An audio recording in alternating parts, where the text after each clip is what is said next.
Hey there, welcome. Seth Rogen! Writer, producer, and actor you know from Pineapple Express, Knocked Up, and Superbad. Love it! Hollywood, it's not a fair industry. It is not fair who makes it. Any given phone call is one that is like making your life, or one that is yet another door slamming in your face. We had finished Superbad, and then we wrote Pineapple Express. No one wanted to make it. But if you don't quit, you might make it. People would obviously look at you and assume that you have zero self-doubt because you've been so successful in what you've done. But what's your journey been with self-doubt? I'm at the point, it's funny, in my career where like not a lot of people are in a position to like yell at me. But I will have a cultural institution tell everyone that I suck. That will add self-doubt. Green Hornet, you received critical reviews for that. Like, what's that phase like? Any opening weekend, honestly, and any time I have a thing coming out, it sucks. I think if most critics knew how much it hurt the people that they are writing about, they would second guess the way they write these things. Like, it's devastating. And something that people carry with them literally their entire lives. Before we get into this episode, just wanted to say thank you, first and foremost, for being part of this community. The team here at the Diary of a CEO is now almost 30 people, and that's literally because you watch and you subscribe and you leave comments and you like the videos. That this show's been able to grow, and it's the greatest honor of my life to sit here with these incredible people and just selfishly ask them questions that I'm pondering over or worrying about in my life. But this is just the beginning for the Diary of a CEO. We've got big plans to scale this show to every corner of the world and to diversify our guest selection. And that's enabled by you, by a simple thing that you guys do, which is to watch. So if there's one thing you could do to help this show and to help us continue to do what we do, it's just to hit the subscribe button. If you like this show, if you like what we do here, if you watch these episodes, please just hit that subscribe button. It means the world. Let's get on with it.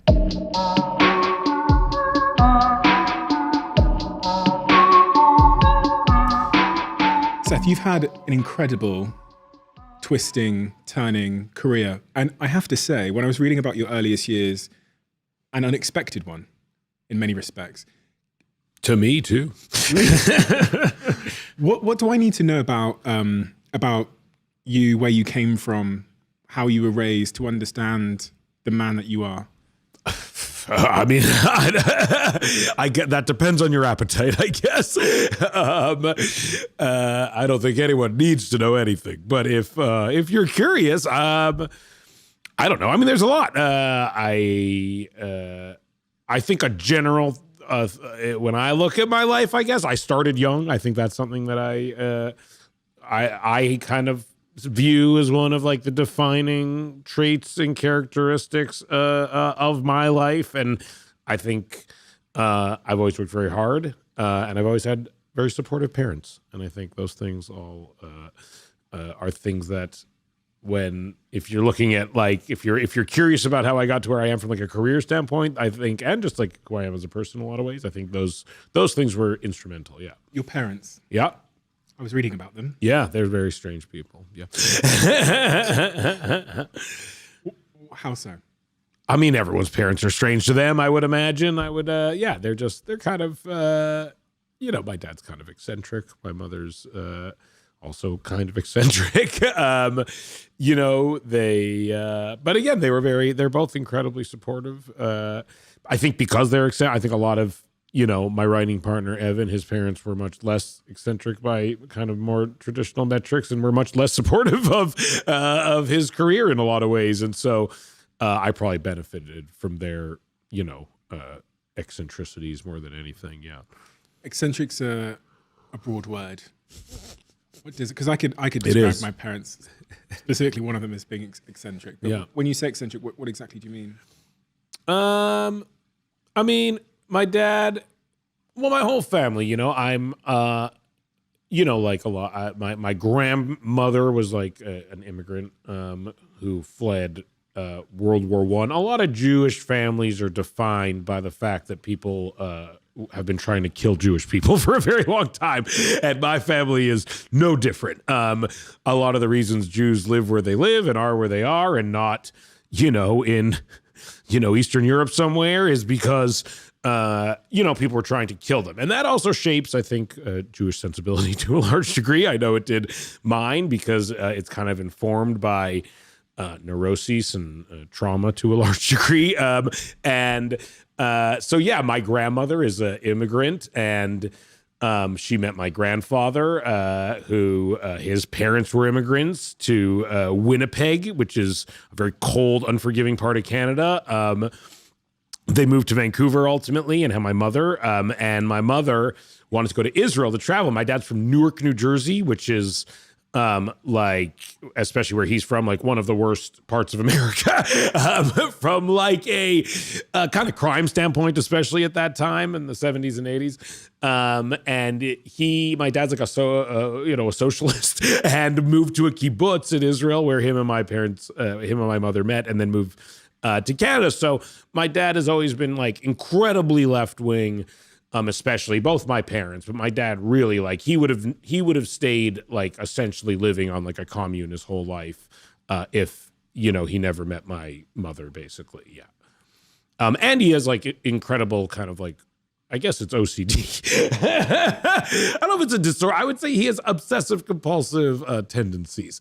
And he has Tourette's syndrome, so he's twitchy, and I have it as well to some degree, but those are connected, kind of compulsive, compulsion and Tourette's. No shortage of strangeness to draw from when in my family.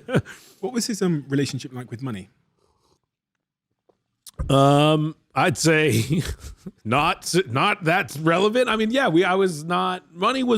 I think I did not grow up with a lot of money. My mother went to school to be a social worker when I was very young, and then became a social worker. But when I was like a kid, she was a cashier at a department store, and my dad was worked at like a vocational college as an ombudsman, which is like a swing position to some degrees, help facilitates life on the campus. A lot of time was spent working in the game room from my memory. We grew up, in a small apartment. And then, I think some people who don't grow up with a lot of money, I think are taught to really like revere money and kind of put a lot of emphasis on it. And I think other people who don't grow up with a lot of money kind of are taught that it's not that important. And as long as you have enough to do certain things, then that's enough. And it's not something that you should like fetishize or, make the be all end all by any means. And I was definitely more raised like that. Yeah. Is there sometimes a bit of a paradox when your parents don't value money, and maybe they sometimes struggle with it, that you grow up trying to avoid that struggle?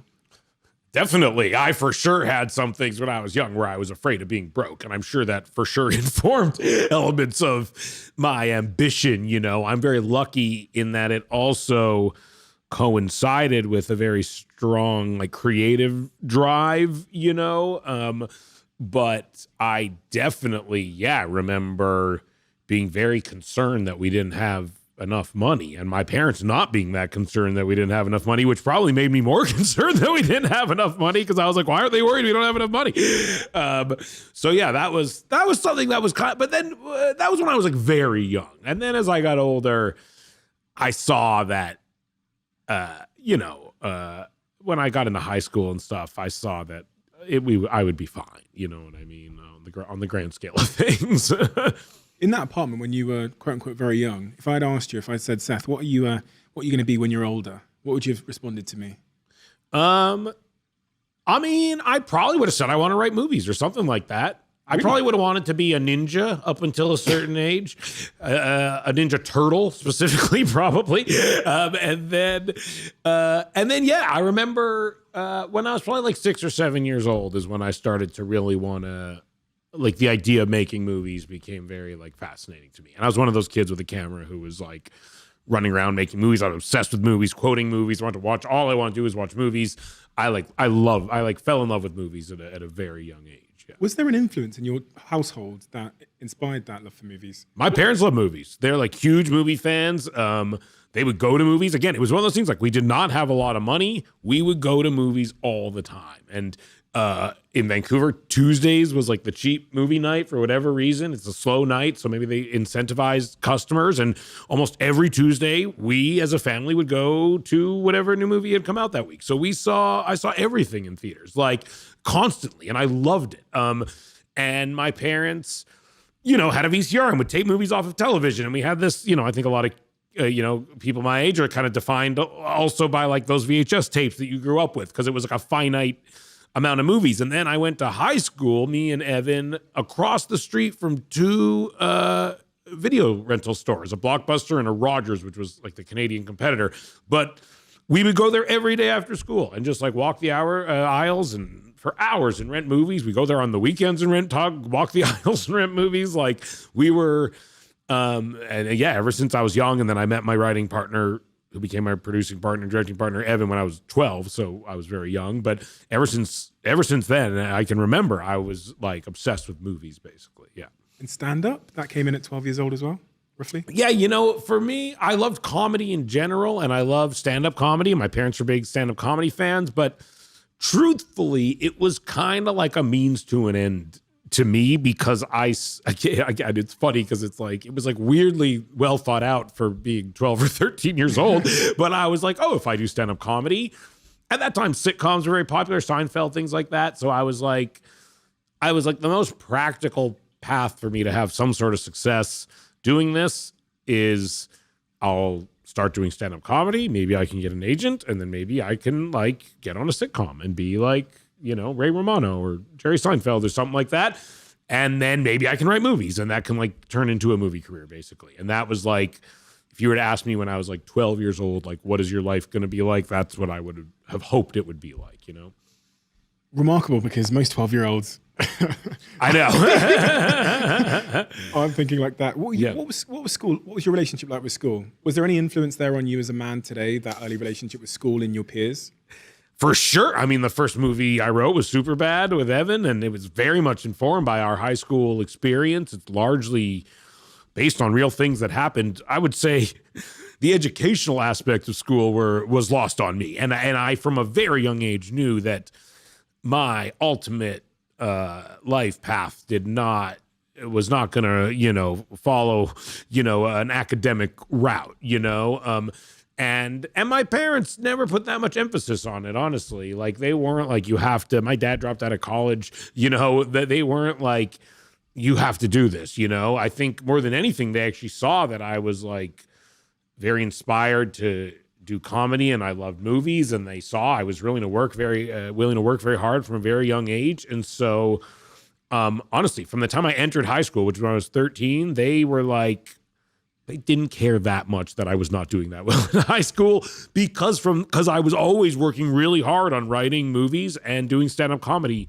like from around that time until I got a little older. But like, they saw I wasn't like lazy. I was just motivated to do something other than school. But the culture of school I loved, and the things that happened at school I loved. And I thought the kids I went to school with were hilarious. And we would go to parties every weekend, and people's parents would be out of town, and we were trying to hook up with girls and buy beer, and our friends were getting licenses and fake IDs and all this shit. And I thought it was awesome and hilarious. And I went to like a public high school in like a big city, there was like 3,000 kids at my school. Vancouver's a real big metropolitan city with downtowns and so, neighborhoods, and the good area, the bad, like, you could really get into trouble in Vancouver. So it provided a lot of like adventures, and I loved it. And I wasn't one of those people, Evan either. It's not like we were popular or cool or anything, but we weren't like tortured by high school. We were like, this is a fun adventure, and we can have fun here. And especially if we don't put too much stakes on the actual like doing well here part of it.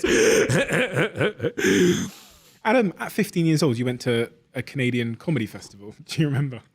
I'm sure you remember. Yeah. I entered like a competition, I think it was. Yeah. And I did pretty well. I placed pretty well in the competition. I was okay. I was pretty good at stand-up comedy. Like it was, yeah. Do you remember the instance where Jerry Seinfeld showed up? Yes, I do. I came. That was actually I was auditioning to get into the Just for Laughs festival in Los Angeles, and I show up, and it's during the day, which is not great. There's not that many people there. It's maybe like 5 o'clock. It's not a good time to stand up comedy. I'm like 15 years old, and I flew in for this. There's comics going up and doing their thing. There's like the scout from the Just for Laughs festival there, and like I'm about to go up. And I'm next, and the MC is about to introduce me, and someone comes over, and they're like, Jerry Seinfeld is about to show up, and he's going to go up instead of you. And I was like, what? I'm like, I'm here to audition for this thing, and they're like, yeah, well, he'll go up, and then you'll go up after. And I'm like, are you going to go on after Jerry Seinfeld? And they're like, yes. And so he goes up. He like his show is still on. Like he's as famous as you can as a comedy star as there is alive at that moment.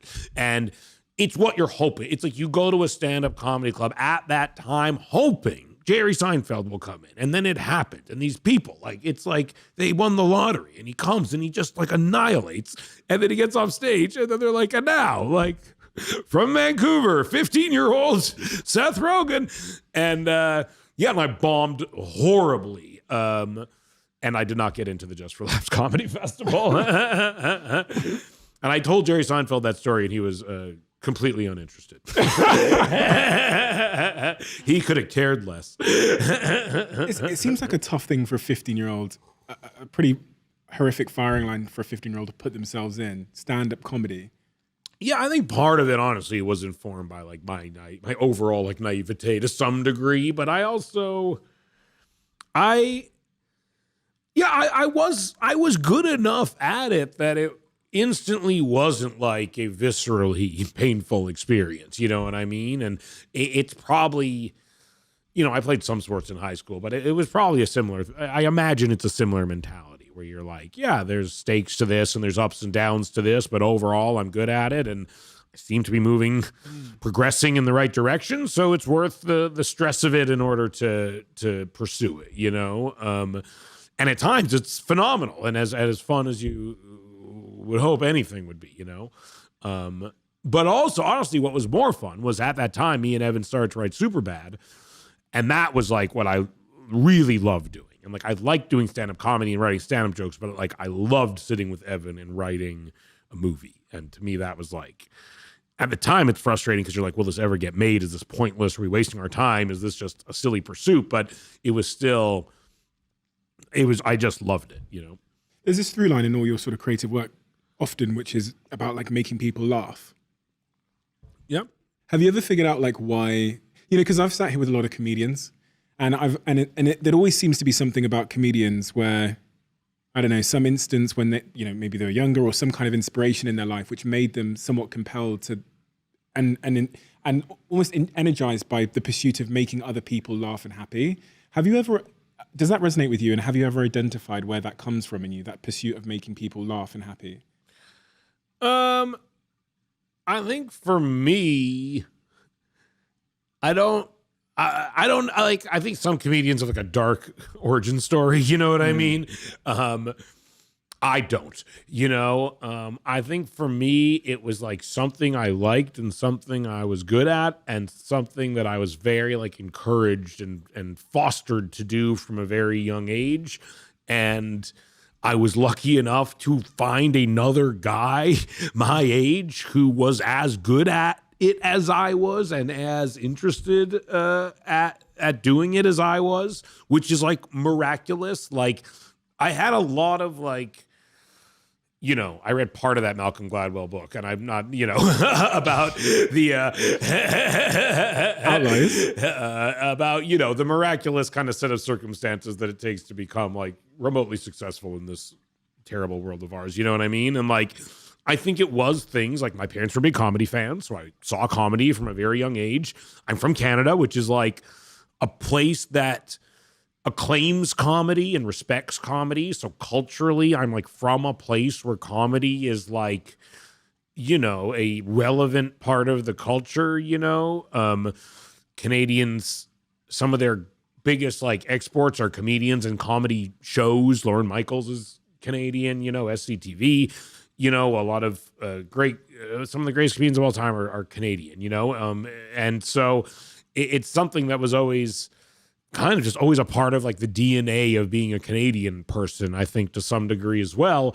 Also, I'm from Vancouver where they made movies, not to say it's like I grew up in Hollywood, but like you would see movie sets around, you would see, I went to a high school, they shot some movies at the high school because it was a very like cinematic looking high school. So you would see trucks and stuff like that. I didn't know anyone who worked in the entertainment industry, but like you kind of would see it around. So it made it a little more obtainable than if we lived like in the middle of fucking nowhere and it just seemed like completely abstract, you know what I mean? So I think that like my path is honestly one of like being supported and being and working hard and being very diligent, but also like having an environment that kind of like bolstered my ambition, you know what I mean? Yeah. 16 years old, you get a part in Freaks and Geeks. Yeah.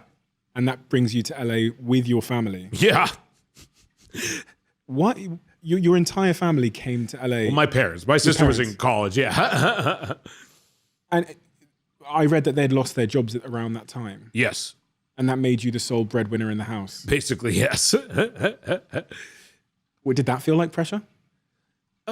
Being 16 years old and being the breadwinner for your house because your parents have lost their jobs? In a way, it felt like an alleviation of pressure because after 6, I remember my dad telling me, like, after like 3 months or 6 months of being on Freaks and Geeks, he's like, you've made more money in this time than I've made my entire life put together. So, like if anything was like an amazing alleviation of a weight because there was money all of a sudden. For the first time in our lives, things could be paid for easily, you know? And so I was more than happy to provide for everybody because I suddenly had access to an amount of money that was like absurd compared to the amount of money I grew up with access to, or anyone in my family grew up with access to, you know?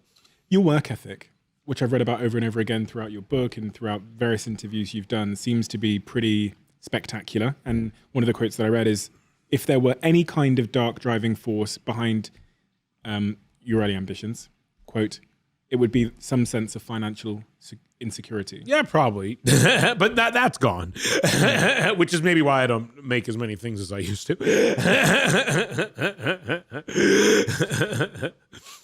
That's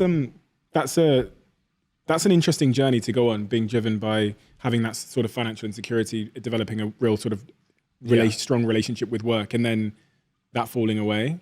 Yeah, and it fell away pretty fast, I think, honestly. Like, I think by the time there was a point.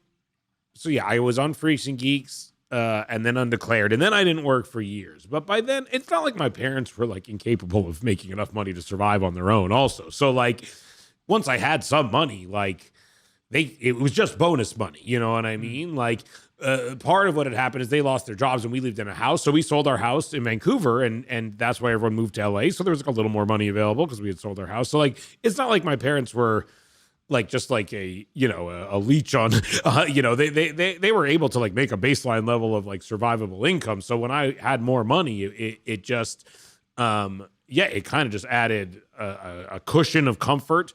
And then there were times, then they moved back to Canada when I was like 18 and I was in LA, and that's around when I became unemployed for years and years. So I did then start to have financial burden, but it was like a it was my own financial burden. And it was not, I did not feel like I was letting my whole family down or not, providing for my whole family. It was more, I just myself was like, oh, I might have to move back in with my family because I might not be able to afford to live in Los Angeles for longer because I was unemployed for years, basically. Yeah. You were unemployed for years and years. Yeah. After that first role on Freaks and Geeks. Yeah, we did Freaks and Geeks, and we did a show called Undeclared that was on Fox in 2000, 2001, and then I basically didn't work for like 3 years essentially. Yeah. What's going through you're presumably doing auditions and stuff like that. Yeah. Does it ever what's that phase like of unemployment? Most people quit at that point. That's the point where you say, fuck this. That didn't even occur to me. I did not. I was getting pretty kind of had like a chip on my shoulder to some degree. I was writing a lot still, we were still, that's probably when we wrote Pineapple Express, so we had finished Superbad. No one wanted to make it. But we thought it was good, so we kind of put it on the shelf. We're like, let's write another movie.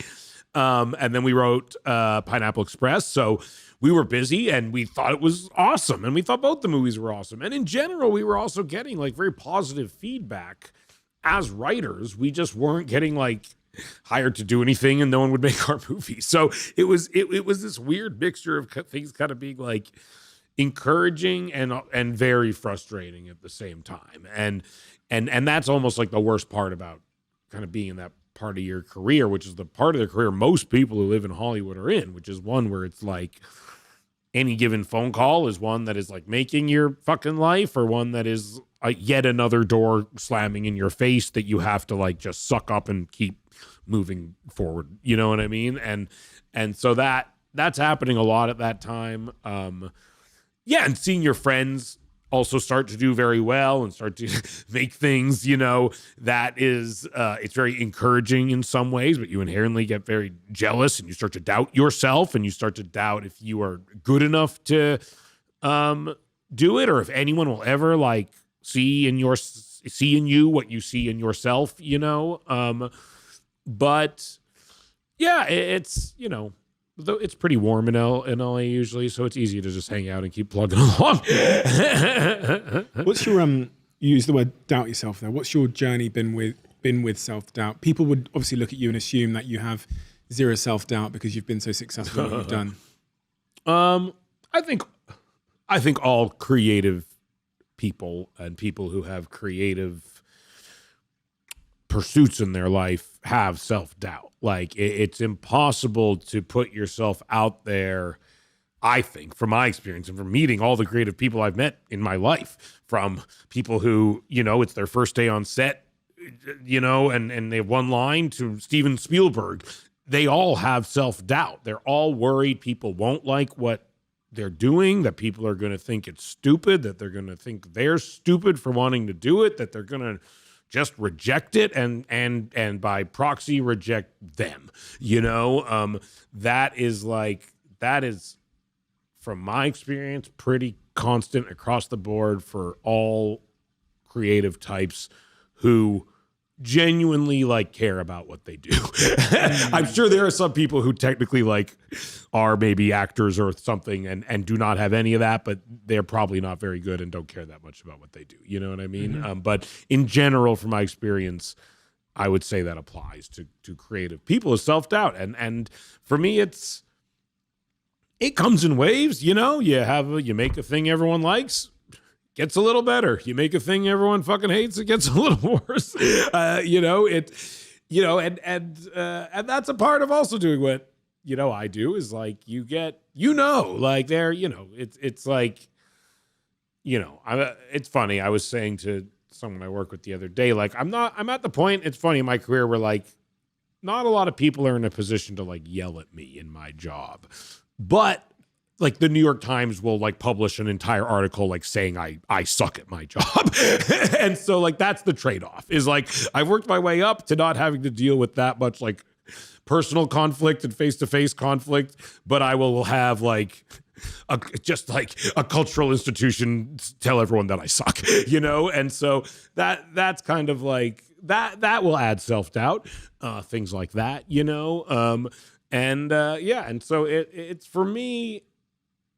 It's for me something that's present, but I try not to let it stop me from doing the things that I think are interesting and the things that I think I would enjoy watching. Has it ever hurt you? Oh yeah. I mean, what self-doubt? I'd say a lack of self-doubt has maybe hurt me at times. I mean, like the criticism, like someone. Oh yeah, of course it hurts everyone. Yes, very much so. I think if most critics knew how much it hurt the people that made the things that they are writing about, they would second guess the way they write these things. Like, it's devastating. it takes years. I know people who never recover from it, honestly, decades of being hurt by, because it's very personal, you know, it is personal, you know? And so it is devastating when you are being like institutionally told that your personal expression was bad. Like that is like devastating, you know, and something that people carry with them literally their entire lives. And I get why. It fucking sucks. You know, I was reading through various moments in your life where, I mean, you've had back to back successes, so it's hard to find something that categorizes. That's definitely not true. No, you have. You seem to, I mean, from the bird's eye view, you look at your work, your portfolio, and you go, I've been trending well. Yeah, you've been trending well. The thing you talk about, and you've spoken about in interviews, is Green Hornet, where you received some critical reviews for that. Can you zoom me, if I was a fly on the wall in one of those moments where you've received, that feedback is coming in and it's coming in, you know, critically, what would I see if I was a fly on the wall in your home? Like, do you stay in your bed? Do you like, what's the human impact it has on you? It's different things. And I think there's different, you know, and that's another funny thing about making movies is like, and having like, and just being like a person who works a lot is like life goes on. Like you could be making another movie as your movie is bombing, which is a funny thing because it's bittersweet because like you know that things will be okay. You're already working. You know what I mean? If the fear is the movie bombs and you won't get hired again, well, you don't have to worry about that. You've been hired. It's too late, you know? But it's an emotional conundrum at times, just dealing with that and navigating that, you know? For Green Hornet, it's fine. Literally, yeah, like the the reviews were coming out and it was pretty bad and people just kind of like hated it. Like it seemed like a thing people just were taking like joy in disliking a lot. You know what I mean? But it opened to like $35 million, which was like, I think at the time, the biggest opening weekend I'd ever been associated with in any capacity. And so it was also like, it did pretty well. And it was a funny thing where it really didn't, that one, and that's what's nice sometimes is like, you do get, you know, you can grasp for some sense of success at times, you know, but I honestly think things like The Interview were more like painful as far as like people really taking joy and talking shit about it and really kind of questioning, you know, the types of people that would want to make a movie like that in general. Like, I think, yeah, that felt far more personal. I think Green Hornet felt like I just had fallen victim to like, which was true. Like, you know, a big fancy thing, which was like a super, and we were just kind of like also like ahead of the curve a little bit too much, I think, as well to some degree. Like we were early on that wave, you know, and so I think that was easier to deal with in a lot of ways because it was like not so much like a creative failure on our parts, but more like a conceptual failure. I think like The Interview, people more treated us like we had creatively failed, which sucked much worse. And that's happened a few times, yeah, where people really act like we've just, and again, I'm not going to act like this is that bad. Like this is not, on the grand scale of things in life, it's not that bad. Like, and I've gotten much better at dealing with it as well. And I think when I was younger, I really like did not have as much perspective as I do. And now I do not carry it with me nearly as much as I used to, you know? Yeah. It's like, it is the center of your world though, these things, because you've poured your creative heart into something. So it is you. It's yes. It feels like a personal rejection. It's like very much attached to yourself. Oh yeah. It feels like a very personal rejection. And it doesn't feel like constructive. It feels. What's the human impact there? What's like the human? Yeah. I don't know. Sometimes you try different things. Sometimes you go out to dinner where you just try to forget about it. Sometimes you sit there and watch movies. Sometimes you're literally just like sitting on the couch, fucking pissed and devastated. I've had different approaches. Sometimes I would go to the beach. I used to have a house on the beach, and I would go to the beach the weekends my movies came out.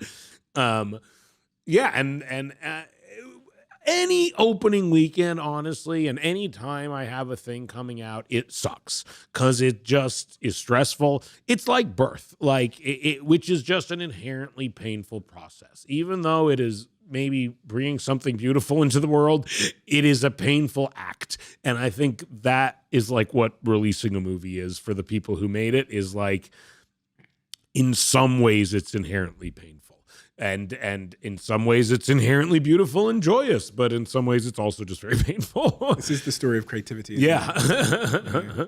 Making anything that you care about that is slightly challenging or original or new risks both exceptional success, but also potential failure, like potential relative and failure. the more personal it is, it's like the more the higher the highs can be if it works, and the lower the lows are if it doesn't. So, you know, the more personal the rejection feels. Yeah. A lot of people can relate to that, I know for sure. that period, say after you receive feedback on the interview, how long is that process of trying to like get back on your feet and get it out your head and stop it occupying your mind?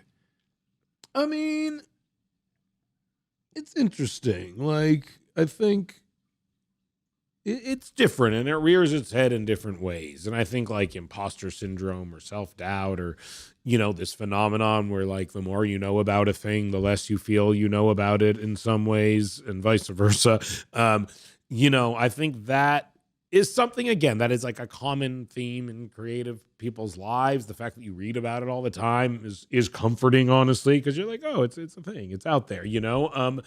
But to me, it's never been that hard to do the creatively risky thing. And it's never been that hard for me to convince myself to like take the leap and do the thing that is maybe crazy, and do the thing that is a big swing, and to put myself out there. And I think that's also what's good, I guess, about being rejected enough times, is you kind of like, you see like it sucks, but you can survive it. And so it's ultimately worth trying to do it again. You know, and even the worst case scenario is survivable if you just keep going from a creative standpoint. You know what I mean? So I think that's also like, we haven't stopped. It'll nag at you at times, but if anything, my biggest fear is to make a thing that's like fucking boring, or not taking a big swing, or doesn't seem like it's trying to push things forward, or like it's just like happy to relax. And, you know, like I think like the fact that we get to make anything, movies, TV shows, it's like there are so many people who are trying to do it, and we get to do it. So like we should fucking go for it. And we're spending the money of these giant fucking conglomerate corporations. Like, they're letting us spend millions of dollars to make our crazy things. Like, we should go for it. Like, we should really look back and be like, wow, like, can you fucking believe we did that? We spent hundreds of millions of Amazon's dollars doing that, you know, like that's what's exciting. So, it's something that like nags at you, but I think luckily for me, and it's who I'm surrounded by, you know, to some degree as well. But like, we've always, you know, there's moments where you doubt yourself and you kind of bobble, but I've had always someone being like, fuck it, let's do it, you know? I get the sense, funnily enough, from just the couple of minutes we spent together, that you have no like, you almost don't, you're such a lover of what you do at heart that you almost couldn't not do it. Like, so here's a question then. If I told you today that you could no longer make movies or do anything in the entertainment or creative space, that would be hard. I'd become a ceramicist. Which I do spend a lot of time doing. I know, so. I've read it. It was quite a lot. Yeah, it would be a real bummer, though. What would actually your life be? I mean, it's tough to think of, because it is very like ingrained with who I am and what I do. And like, and it is like, I could stop working. I have enough money to, if I didn't want to keep working, I could never work again and live the exact life I live now until I die. You know, I have no kids. I'm not trying to leave generational wealth to anybody. Like, I'm gonna, you know, like, we could just keep going. It's genuinely because like I enjoy it, and it's a part of who I am and how I spend my day, and what I love doing, and people generally seem to enjoy the output, which I enjoy, and it seems to be additive to the creative landscape of film and television, the things that I get to be a part of, you know? And so, yeah, it mostly comes down to I just like doing it. And so it would be hard to think of what else I would do because like on it, like I just write. I enjoy writing, and I've been doing it since I've been writing like, you know, screenplays since I was 12 years old. You know, I'm 40. So it's like, it's so much a part of who I am that like I do it all the time. I'm generally working on a few things. If I'm making up a coffee and have 5 minutes, like I'll write for a few minutes. Like, you know, I genuinely enjoy it. So it would be hard to imagine. I don't know what I would do. You have ADHD. I don't know. Maybe. I mean, I'm pretty good at focusing, honestly. I read that you had Tourette's and ADHD. I do have. Oh yeah, I guess Tourette's. I mean, maybe I'm more. Yeah, I mean, I some Tourette's. Like, yeah, some Tourette's, which is connected to ADHD. Yeah. I guess. Yeah. What has that ever had a role in your life? Is it been causal at all? I don't fully understand Tourette's, if I'm being completely honest. I don't.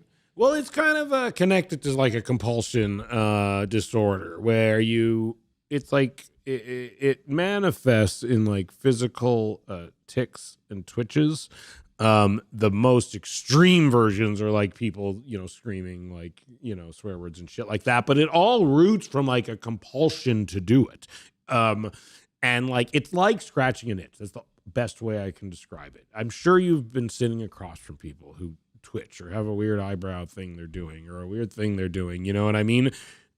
And I see it so often, and that is a mild case of Tourette syndrome. And I think so many people have it who are undiagnosed.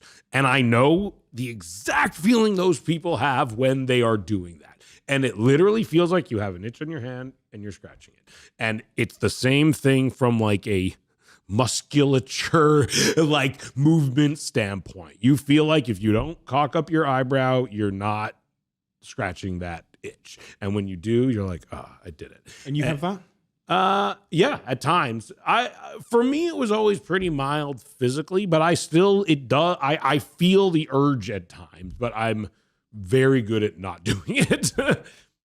As you might know, the show's now sponsored by Airbnb. Absolutely love Airbnb. Always have. Always been saved my life on so many occasions. And my team, when we first got in touch with Airbnb, were talking about how most people don't realize that their place where they currently live could become an Airbnb. And I guess the second question there is, how much could your place be worth? And it turns out you could be sitting on an Airbnb goldmine without even knowing it.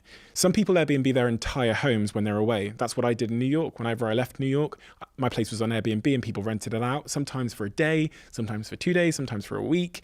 And it's a great way to cover some of the bills while you're away. So whether you're looking to go on holiday or you just want some extra cash for bills, or you want to buy something nice for a Valentine that you love, whatever it might be, head over to airbnb.co.uk/host and you can find out how much your current property where you live can earn while you're not there. I suspect it might blow your mind, because it certainly blew mine. Well, you know, all that success you've had, all those movies you named recently that you know, some of them of which are coming out soon. You know, having spoken to you today, I get work ethic. I get your innate passion, which seems to have been there since you were a child. But there's people that have both of those things and they're not Seth Rogen. You know what I mean? So is there anything else when you look back on your life? You talked about the circumstance, your mother's, being around that culture. Is there anything about you in particular, a talent? And people find this hard to answer because it requires you to say something nice about yourself. And so celebrities often say, say, oh no, there's, But is there what is it that makes you good at what you do? I honestly think because I grew up watching so many movies, and having parents that appreciated them, I, from a very young age, had an inherent understanding of cinematic storytelling, and that specifically from a writing standpoint, from how the movies were written. That is, for whatever reason, how my brain processed it. How the characters were introduced, how the conflicts between them were set up, how they played out throughout the movie, how they resolved themselves or didn't resolve themselves throughout the movie, how they manifested in set pieces and sequences that exemplified the conflicts and the themes and the tensions between the characters. For whatever reason, from a very young age, I was able to understand and write those things. And I look back now as like a 40-year-old person who has produced and helped countless people with their screenplays and written countless screenplays. Like, there are things about like what we put into Superbad as like 14-year-olds that are like fundamentally functional and good in a way that is like beyond like the average 14-year-old's ability, the average writer's ability in a lot of ways, like, and that is something that me and Evan really we were lucky. Like we got it. And I think honestly, as an actor, I mostly credit my ability to act through a writing lens. And I think as an actor, I understand what the story needs.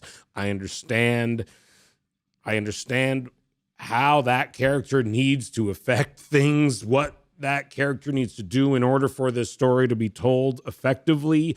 I don't view my acting as internally as the other actors I work with. I know it, I see it, I talk to them about it all the time. I view it much more from like a big picture, like, okay, here's the role this character plays in the story. How do I make that work as well as it possibly could, and I can do it. So I have some performance ability, which not everyone does, but I think my understanding of how story works kind of helps compensate for the fact that I'm not the greatest actor and that I am able to work with actors who are much better than I am, honestly. But I think if I had to answer that question, which I'm uncomfortable doing, that is how I would answer it, is for whatever reason, I found a guy with the same skill, which is like miraculous. But like from a young age, me and another guy had a very inherent sense of like how to write a movie, basically.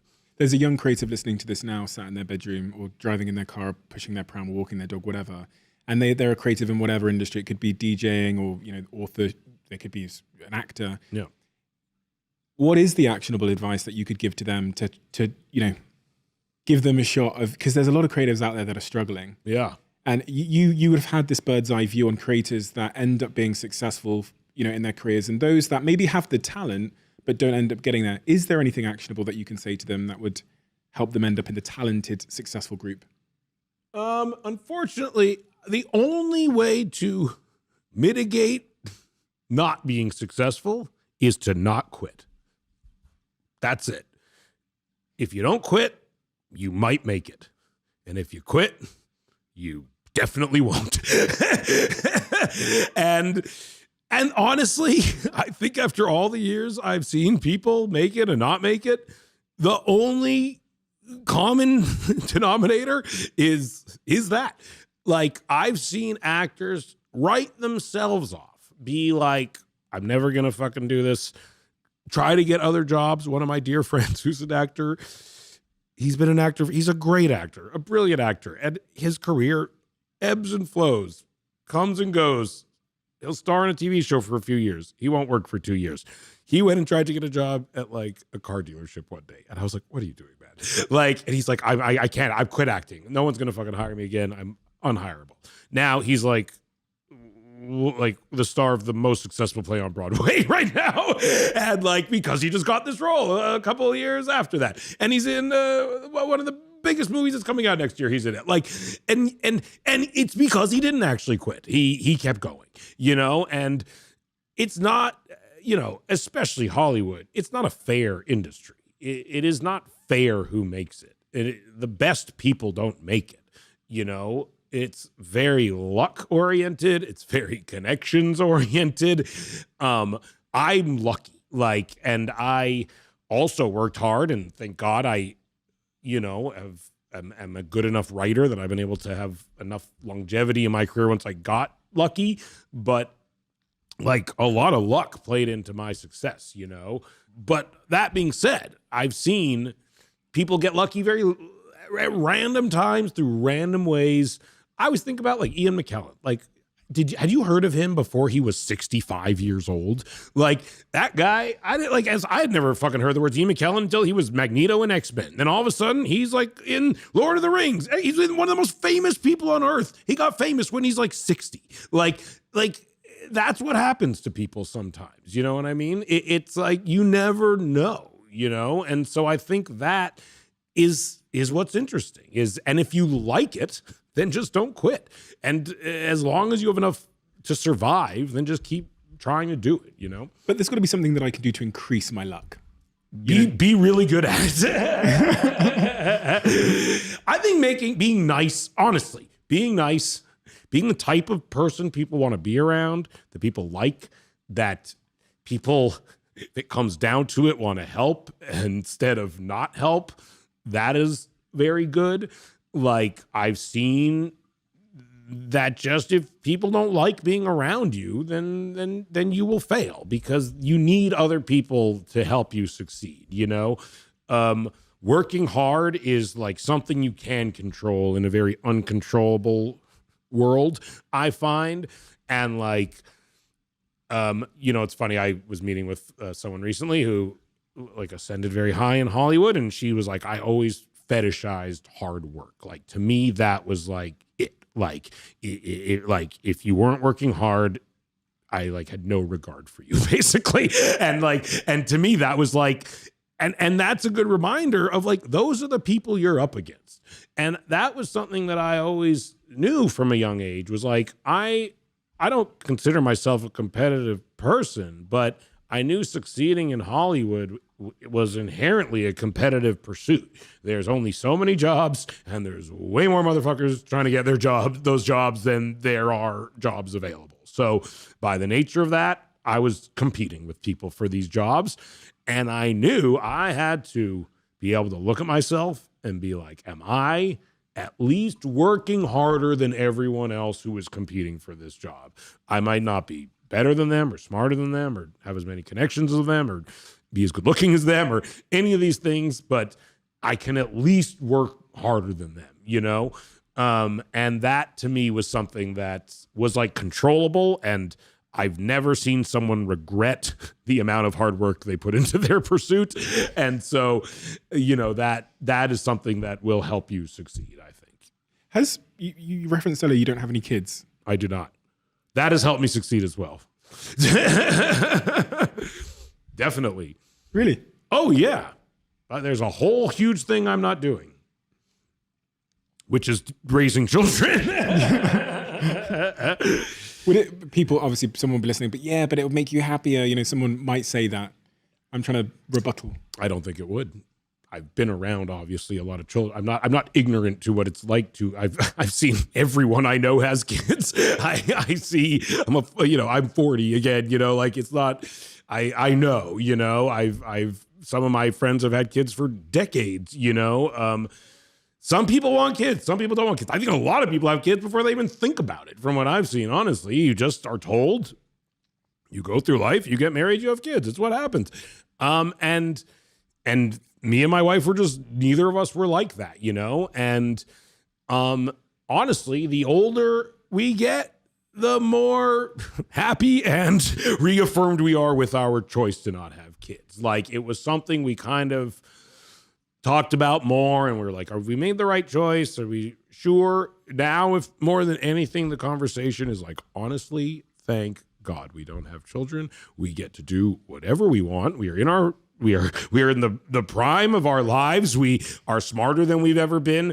We understand ourselves more than we ever have. We have the capacity to achieve a level of work and a level of communication and care for one another and a lifestyle we can live with one another that we've never been able to live before. And we can just do that. And we don't have to raise a child, which the world does not need right now.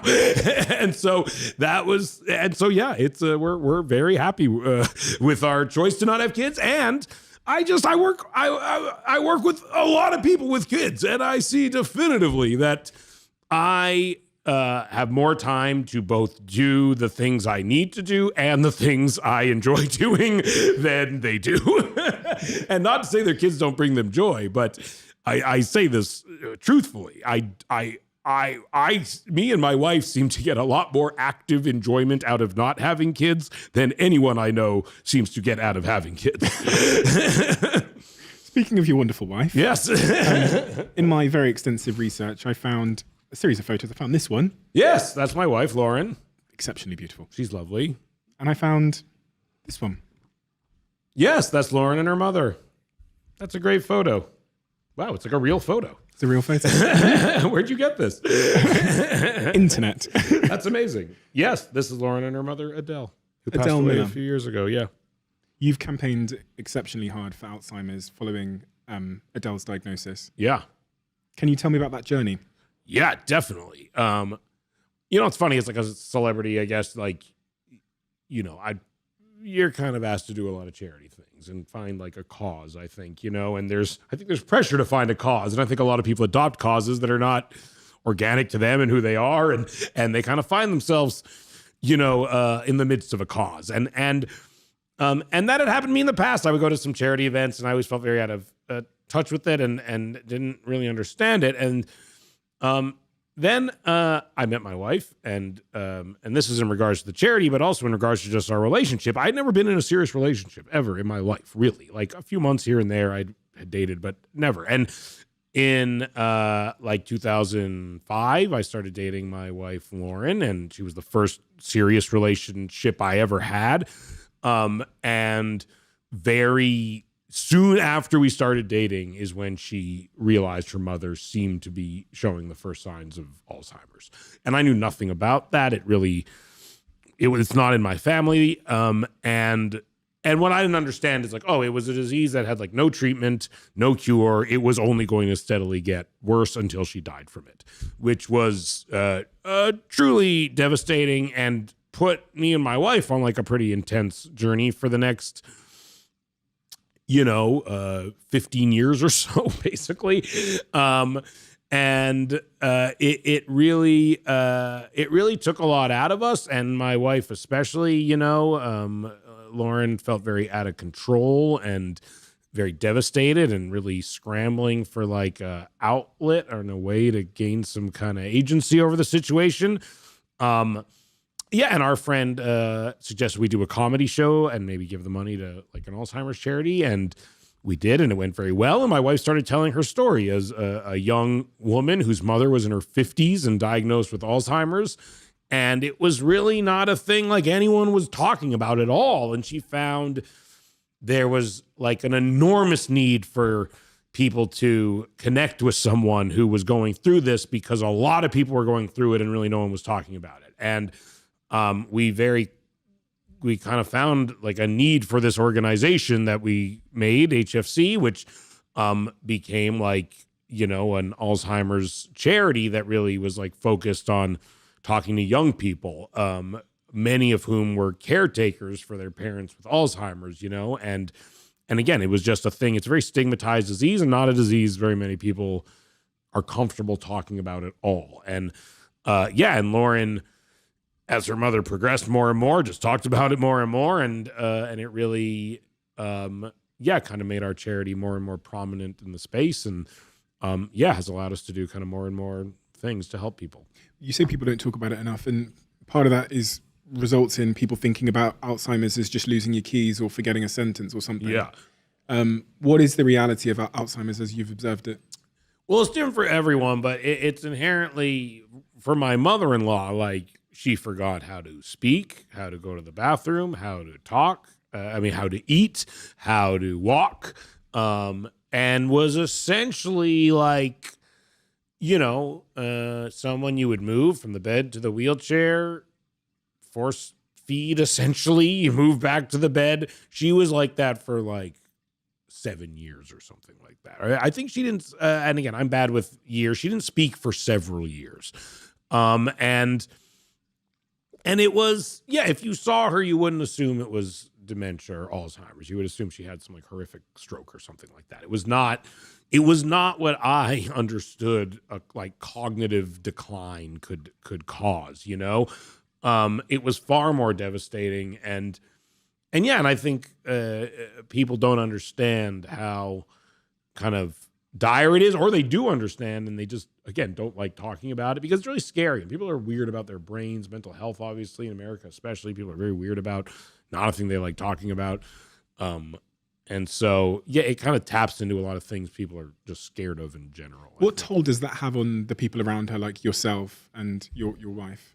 I mean, it was just devastating for my wife, especially. Like, it was truly one of the most upsetting thing you could imagine is like very slowly seeing your mother die over the course of years and years and years and years and years and years and years and years and years. You know, it's yeah. I mean, it caused yeah. It was very grim. You know, but through the charity.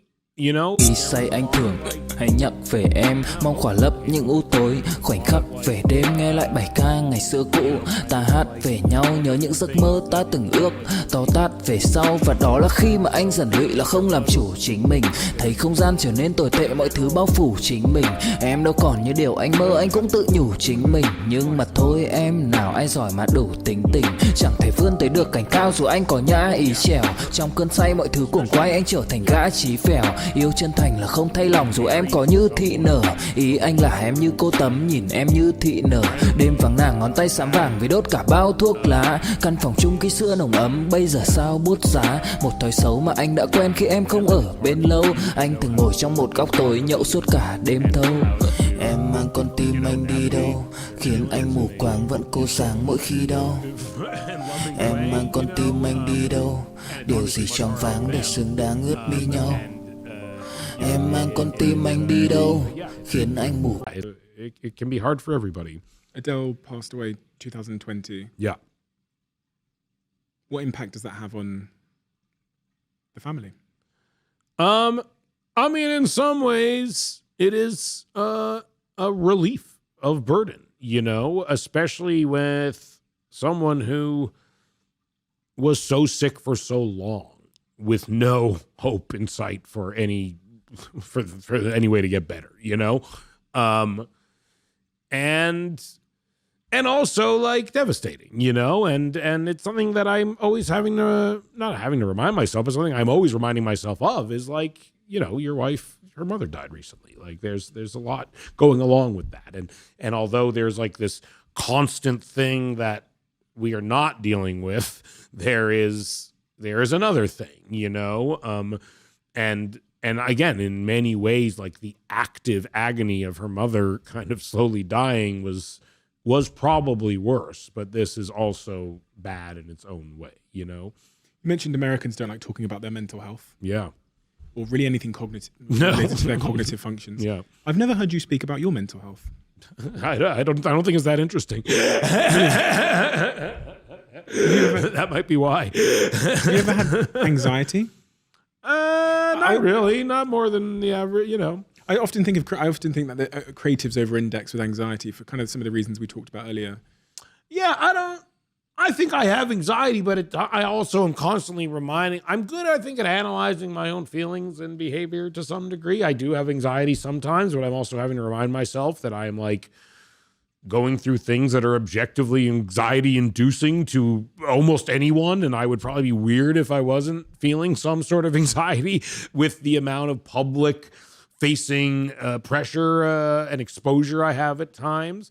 So you just tell yourself, like, yeah, you are feeling anxious right now because you are dealing with this thing that has a lot of public pressure on it, you know? So I think in general, I have pretty good mental health, I think. Ask the people who work with me. It seems like an unhuman way to live, right? Being in the spotlight and being receptible to so much public feedback. Like you talked about how shoes are kind of unnatural and roofs are unnatural. There's the way that we all live these days seem to be so far from what it is to be a human. Yeah. What can we like? What do we need to do you think, to get back to being a little bit more human? I don't know. I don't know if I'm the best person to ask that to, but I personally have tried to spend less time on social media. I think that is a good thing. I don't think that contributes to one's humanity necessarily. What are the things that make you feel most human then, and most connected? I think spending time with my loved ones, my wife, my dog, my sister, my family, my parents, my friends, going to dinner with my friends, going to their houses, hanging out with my friends. I even though I don't have kids, I enjoy going to my friends' house and hanging out with them and their kids. Writing with, being creative with my friends, doing things with my friends, making things with people that I respect, and the feeling that I'm a part of making something that I am excited about and that I think is really good. That is, I again, for me, that's like, those are the moments where I feel like I am personally like living up to my potential, and feeling like, and it is about the other people, even at times when it is work related, and I do think, the connections that you make with people, even when they are creative, are relevant and important, and so, yeah, I think those are the things that I value, is like personal relationships and creative ones, which I also view as personal. You've done so much in the space of writing and entertainment. You've then embarked in other pursuits, businesses, Point Grey, huge success, Houseplant, massive success. That's in a different industry. That's in, the more entrepreneurial side of your passions. What is it now for you? Like, what is the thing? What makes you, having achieved all of this, fired up and excited about a challenge? I get excited when it's a simple metric, I think, which is anytime we're making a thing that I know I would be psyched if I saw it or got it or saw it was out in the world, I get excited. Like, and that's kind of it. Like, if I'm making a movie and I'm like, I would love this movie, I would see this movie and be like, this is fucking great. Whoever made this movie, like, fuck, they went for it. They did it. I'd be jealous I didn't make this movie. That's when I know I'm doing something good. And it's the same thing with Houseplant. If we make a thing and I'm just like, this is awesome. If I saw this, I would want this. If I saw someone else made this, I'd be like, fuck, why didn't we think of that? Why didn't we make this? Why were we not thinking of this?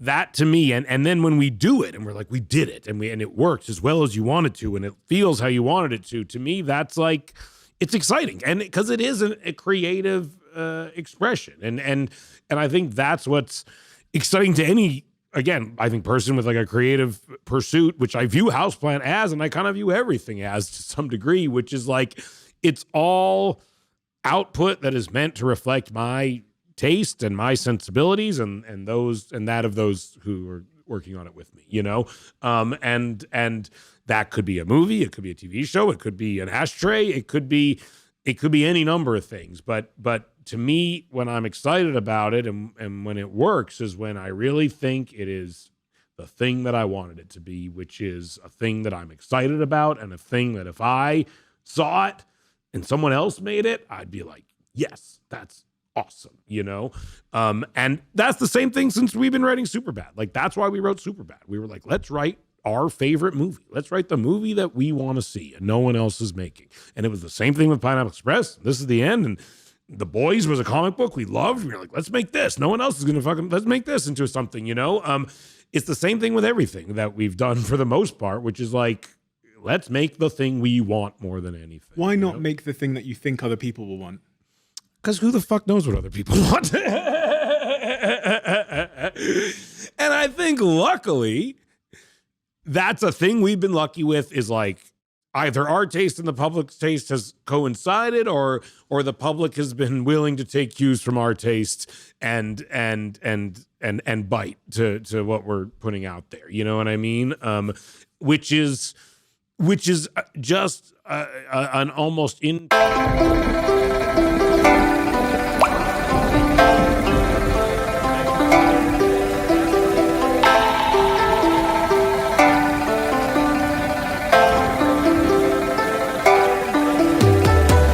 Ca buồn mà cất lời không lên, người đi mất mà nhất thời không quên. Lòng u tối dù đất trời không đêm, kể từ khi sống lấy lất đời không em. Đầu quay cuồng trong hơi men, đưa chân về nơi quen, dấu vết chẳng hề phai. Và rồi chợt nhận ra và vô tình khơi thêm ký ức bung lơi êm mà đã từng kể vai và ngồi. Chẳng cần thiết phải viết nên sử sách, mà lại phải nếm trải chuyện não nề. Chẳng thể biết thời tiết đẹp như tranh, thực ra là đằng xa có một cơn bão về. Chẳng cần mơ hay chờ đến vạn kiếp để ta được cạn tiếp cho hết tiền giao bôi, rồi chẳng thể nỡ để vỡ mười nhân duyên, nên ta chỉ khấn nguyện chọn đời này chung lối thôi. Những kẻ si mê tới điên thường mơ tưởng cái thiên đường yên ương được tô điểm, nhưng hận tạo hóa tuyệt nhiên có ai đành bên em thành anh đài tình ta như hồ điệp vẫn mãi giữ riêng đây về giây phút khắc sâu. Chẳng nghĩ yêu em mà từng chút mắc câu sầu hun hút khuất sau vẻ nét bút chắc đau hạnh phúc đâu cần chỉ cho cút bắt đầu. Nhớ đến cái lúc còn gió sương vơi đầy, nhớ hình bóng người nào đó vương nơi này, trong vài khoảnh khắc mong có được đôi tay ấy cố lau đi bờ mi khi nào thưởng hơi cay. Xa một người và bước qua cuộc đời không phải xa đi vĩnh viễn mà chúng ta chỉ tạm chỉ lấy. They're trying to find the secrets and whatever else. They do that. What's his morning routine, whatever else. Your creative process, what is, from your own observation, the most unusual part of it? The part that you go, no one else seems to do it this way, but fuck it. I tend to be able to work on not everyone, and I work with a lot. I'm lucky also because I get to work with a lot of literally the most brilliant people in the world who do what I do. So I have a very front row seat to an incredibly high level of performance, on a writing standpoint, acting standpoint, directing standpoint, all these things I'm getting to see truly the best versions of it, but I think, for me, I am good at switching gears and compartmentalizing. I find some writers maybe would think that is strange, and the idea of writing two different things in one day would be strange to some writers. The idea of okay, I'm going to write one TV show in the morning and then a movie in the afternoon. I think that, but again, to me, it's very intuitive. Some writers find switching gears creatively, especially midday, difficult. I can work on 5 different things throughout the day, and whenever I'm working on whatever thing it is, I'm pretty able to fully engage on that thing. I physically write more than I think most people do. With a pen? No, with on a keyboard. I find a lot of writers want to talk about to me, I'm just write it. Let's just write it. Let's just see how it looks. Let's just try it. Just write it down. And I think a lot of people are precious with writing, and a lot of people, it's they kind of they try to it's very sanctimonious or something like that, but I try to really just write different versions of things. I share a lot of early versions of things with a group of people that I trust. I'm sending rough versions of things to people. I'll rewrite it instantly. I'll do 100 drafts of something, I'm really not precious with that, but I don't know. I mean, I don't know if I don't know what people expect. I'm more curious than other people's creative processes, honestly. It's so ingrained in who I am. I've been doing it since I was so young. It's truly a part of my brain chemistry and my development is built around writing and writing movies specifically. So my personality, I think in some ways is engineered around writing and making movies in some ways, because I've been doing it since I was so young. So I really think it's become a very fluid part of who I am, and it doesn't feel often I'm sitting down to work. It's it's just kind of a fluid part of my day. I do also have I get a schedule sent to me by my assistant at the end of every night that tells me what I'm doing the next day. I pretty much just do what's on the schedule. She sends you an email, right? Yeah. And it will say 10 p.m. do this, Seth. Yeah, it'll be 10 a.m. to 2 a.m. And there'll be giant free blocks of time in there where I will write usually, or me and my partner will organize our own. We'll organize our own writing time amidst that. But I'm pretty regimented from a schedule standpoint, which does surprise people, because people will encounter me and be let's get together sometime this week, and I'm always I'm scheduled a month out pretty rigorously throughout the days. But if I asked you what your schedule was next week, would you? I have no fucking clue. I don't know my schedule is Monday. I'm also I'm good at I like dealing with right in front of me, honestly, as well. I can't begin to process what's happening next week. I truly, that's too much for me. I know like the big things, like the benchmarks, you know what I mean? But if you're leaving the country or something. yeah, if there's some big thing I have to do, but like in general, I have no idea what's happening the week before. Have you, a bit of a left field one, but have you observed a point in your trajectory where you become somewhat so successful or somewhat, so famous that happiness begins to decline? No.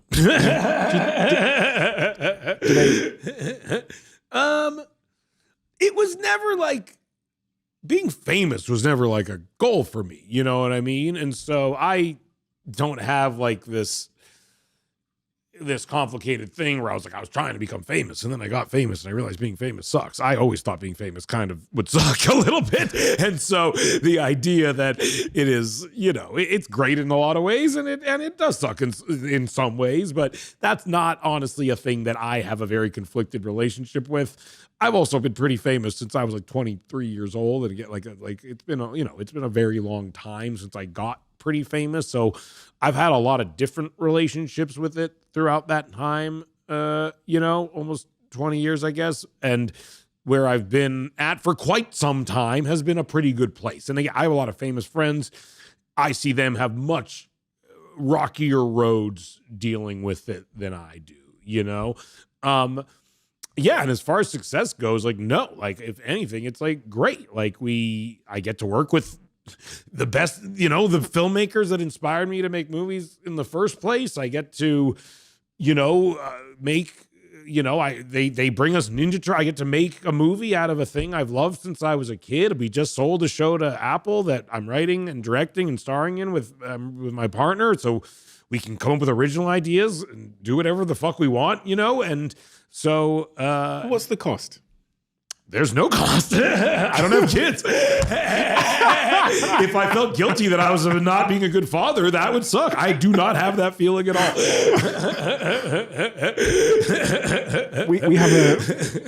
We have a closing tradition on this podcast where the last guest leaves a question for the next guest. Okay, great. Not knowing who they're leaving it for. And we have a new tradition on this podcast, which I'll talk to you about. Great. The question left for you. Yeah. Okay, the handwriting is not the best. Who left it? I can't tell you. Okay, that's good. a secret.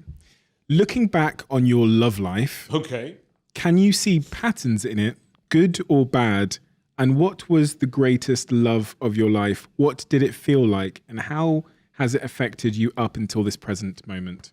And I guess this is a good time to slide that to you. There you go, Lauren. Yeah, I mean, I made a whole movie about how I was not well liked in high school by women, and yeah, I was never.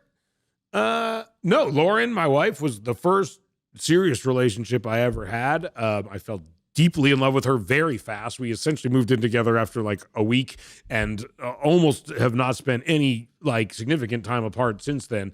We've never broken up. We've never had any serious issue throughout the entire